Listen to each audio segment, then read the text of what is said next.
Hai, Assalamualaikum. Nama saya Dewi Pusrini, perwakilan dari kelompok 2. Jadi, saya akan memperkenalkan tentang konsep proyek kami yang berjudul GIS untuk mendata titik rawan bencana di daerah Taman Sidoarjo. Jadi, kenapa kelompok kami memakai proyek ini? Agar kita dapat mengantisipasi di daerah tersebut ada kejadian atau tidak.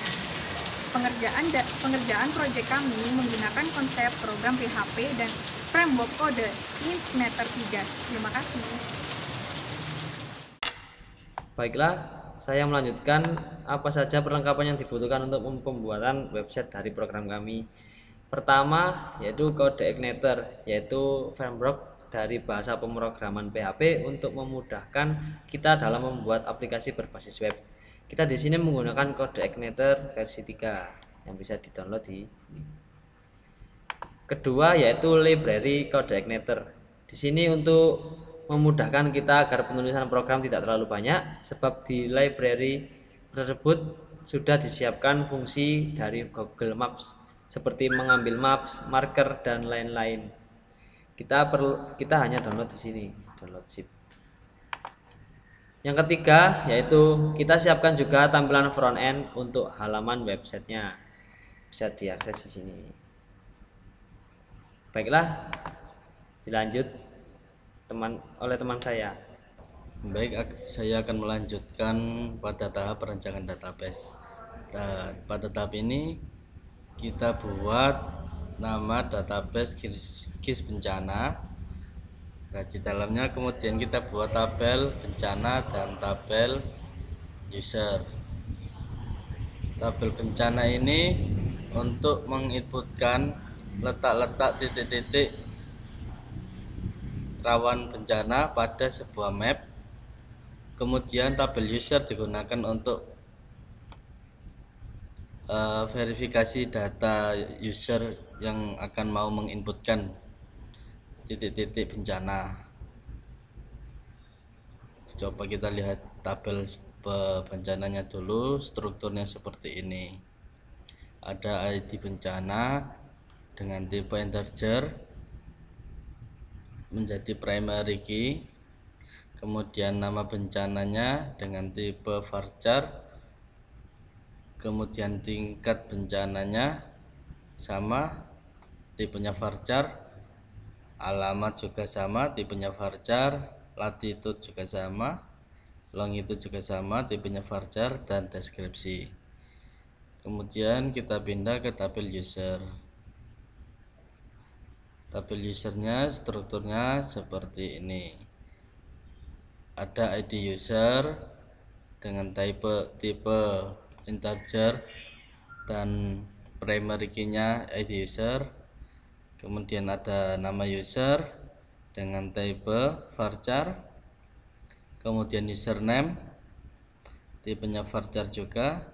Ada password tipenya varchar juga, dan alamat serta level alamat tipenya varchar dan level tipenya integer. Baik, terima kasih. Kemudian akan dilanjutkan oleh teman saya. Baik, di sini saya akan melanjutkan untuk penjelasan program dari WebGIS bencana ini ya. Karena ini kita pakai framework kode Igniter, jadi ini berlaku aturan MVC ya, model view controller, yaitu di mana tampilan dan fungsi program dipisah menjadi beberapa tampilan atau bagian. Oke, yang pertama kita akan setting koneksi ke database ya di folder application, lalu kemudian config, kita pilih yang database.php. Nah, yang database ini ya diberi nama database yang sudah dibuat di PHP MyAdmin tadi, lalu di save ya. Lalu kemudian di setting juga untuk config di base URL. Ini digunakan sebagai alamat utama ya dari website ini yang dibuat ini. Kemudian ada autoload untuk memanggil fungsi yang diinputkan secara otomatis. Ada form validation, session, upload, database, dan fungsi.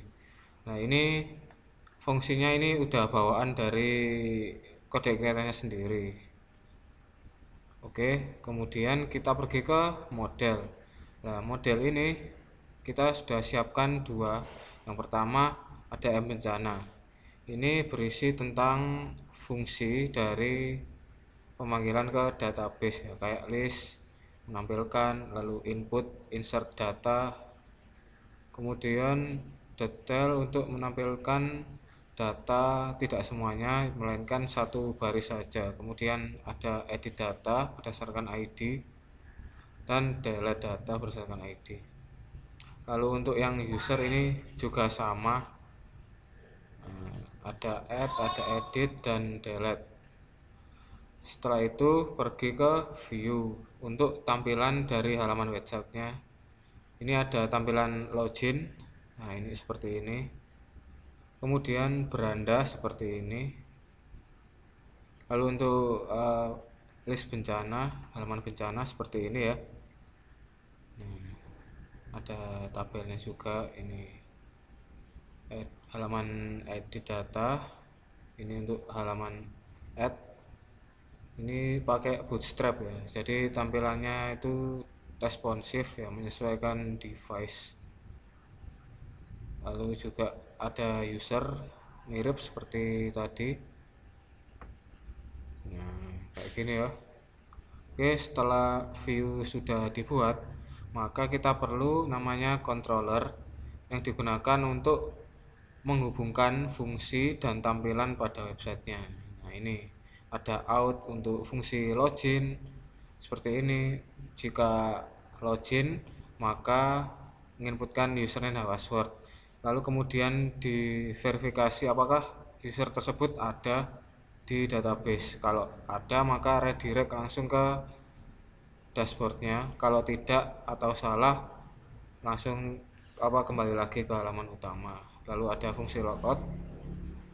Kemudian untuk bencana ini untuk menghubungkan kayak indeks, jadi menampilkan tampilannya aja, lalu input untuk tambah data, kemudian edit untuk edit data, dan delete data juga sama. Yang home ini cuma buat menampilkan maps-nya saja. Dan user ini juga sama ya, kayak gini, add, edit, sama delete. Nah, ini juga saya tambahkan function custom ya, username. Jadi username-nya itu nggak boleh sama kalau buat loginnya. Oke, kira-kira seperti itu untuk penjelasan programnya. Untuk lebih lanjutnya kami sudah siapkan di deskripsi, bisa di-download. Terima kasih. Baik, di sini saya akan melanjutkan dari demo program yang sudah kita buat, dan ini adalah tampilan dari halaman website API kita. Langsung saja kita klik localhost, kita pilih titik rawan bencana.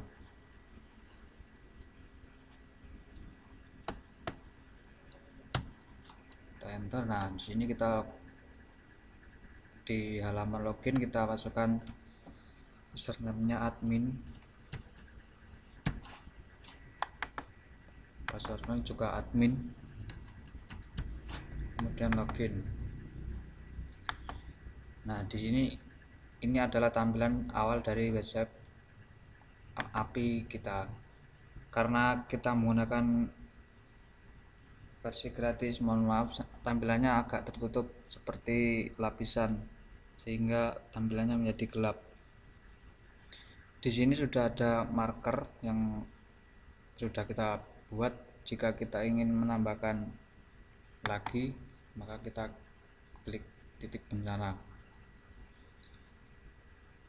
Selanjutnya yaitu kita input data. Kita klik nama, isikan nama bencana.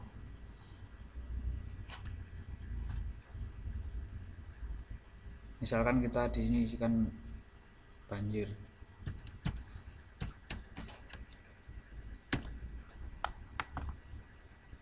Pilih tingkat bencana, yaitu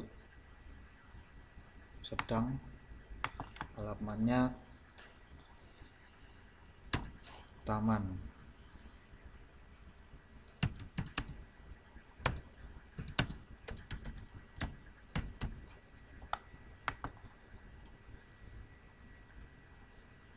Untuk latitude dan longitude-nya kita geser saja marker yang sudah ada di tampilan mapnya. Nah, otomatis akan terisi. Kemudian deskripsi kita isi sesuai dengan informasi.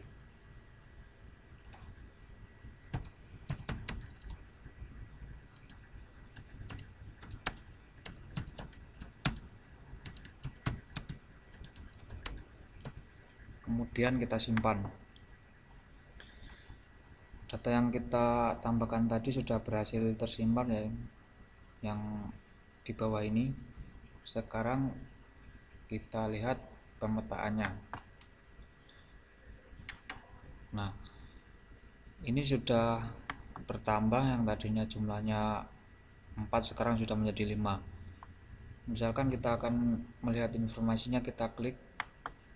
Nah, di sini sudah ada informasi mengenai nama bencana, informasi tingkat bencana, alamat, dan deskripsi yang sudah kita berikan.